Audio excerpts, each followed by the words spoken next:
परमात्मा ने जो भक्ति करनी है तो भगत की तरह रहना पड़ेगा, बुराइयों से भी बचना होगा और एक बहुत ही साधु भाव में रहना पड़ेगा, किसी की आत्मा नहीं दुखावे। ठीक है, आपको धीरे धीरे सेट होने में टाइम लगेगा, जैसा भी जिसका व्यवसाय है अब वर्तमान में उसमें एक साधुता लाओ।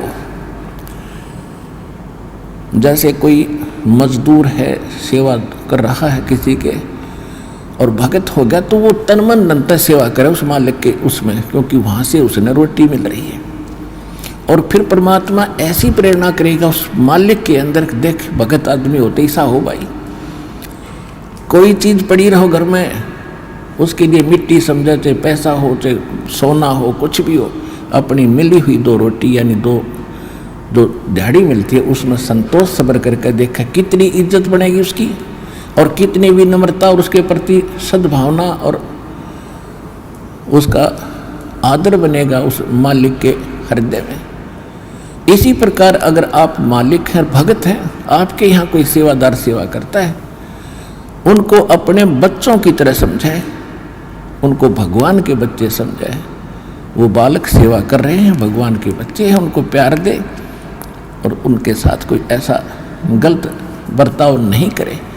और फिर कुछ दिनों में उनके दिल में ऐसी भावना होगी, परमात्मा दोनों तरफ रोल करता है, जब हम मालिक के अनुसार चलेंगे फिर उन बच्चों में भी, उन सेवादारों में भी ऐसी भावना भर देगा भी हमारे जैसा नालायक नहीं, इसे ऐसे भले आदमी के घर में रामून 21 कराएंगे, सेवा में मजदूरी में 21 काम कराया करेंगे भाई। तो इस तरह कितना अच्छा माहौल बनेगा। और हम जैसे मालिक तो समझता है कि न रुपये पैसे दो 100 रुपये और काम खींचूँ 1000 का, और मजदूर क्या समझते हैं, रुपये लेवा 500 और काम करा 100 रुपया का। दोनों की नीयत खराब और दोनों दुखी, कर्म भी बिगड़े, टेंशन बनी रहे। तो इस प्रकार हमने अपने इस अंतःकरण के अंदर एक साधु भाव लाना पड़ेगा और तब हम देखना आपका वातावरण कैसे बदलने लगेगा, कैसे बदलने लगेगा, पूछो मत। तो तब हम यहाँ भी सुखी होंगे, आपको चिंता नहीं रहेगी कि वहाँ सेवादार सेवा कर रहे हैं, वो अपने तन मन धन से सेवा करेंगे, भगवान से डर के वो भगवान से डरने वाले हो जाएंगे, फिर बातें खत्म हो जाएगी। अब तो आग लगी पड़ी है, रिश्वत ले ले, यूँ ले लूँ, फलान करूँ, जब करूँगा तेरा काम धर दे 500 रुपये, और उधर से 500 ले लिए, डॉक्टर के जाकर 1000 लग गए, वो 500 भी गए, 500 अपनी तनख्वाह में तो गए। अरे वो पाप कर्म जो कह दो धरे के धराए रहेंगे, फिर गधा बन के पूरे करेगा जिससे रिश्वत ली है। तो इसी विघ्न में पैर दो मत, ये भगवान बताना चाहते हैं।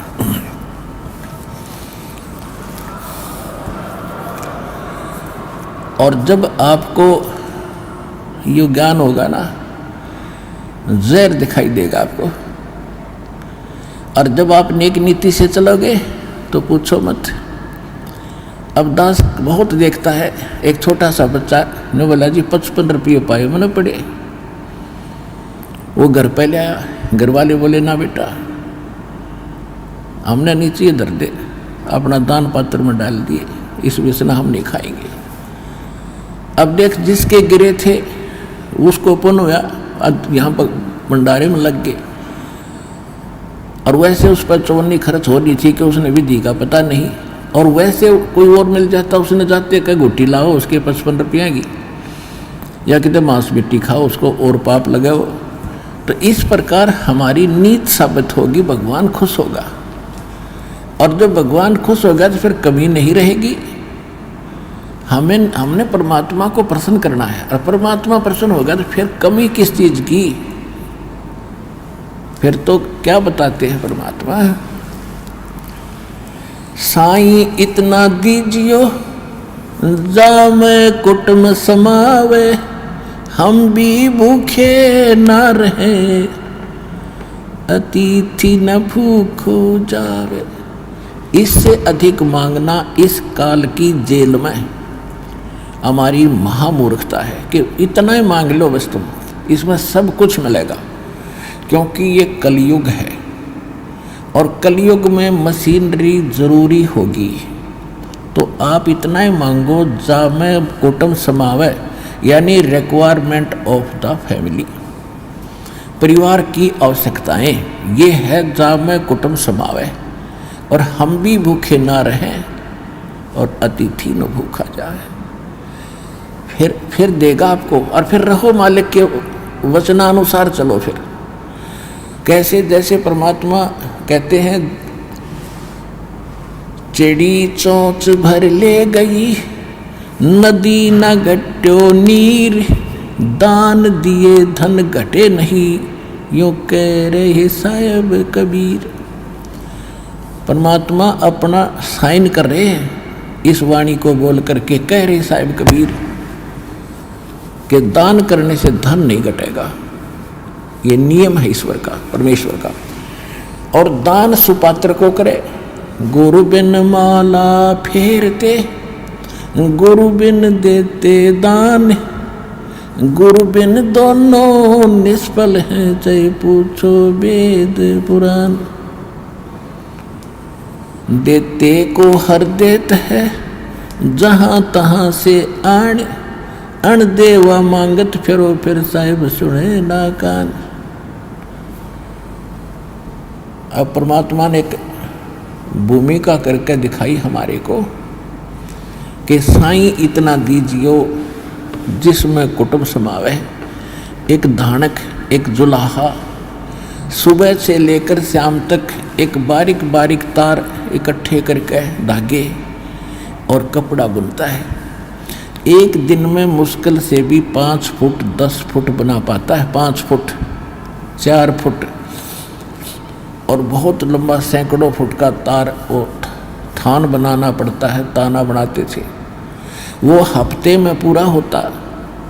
उसकी जो मेहनताना मालिक को मिलता, उसमें से अपने परिवार के लिए जो आवश्यक सामग्री थी, खाद्य पदार्थ लाते, और शेष बच जाते उसको सत्संग और भंडारा में लगाया करते थे।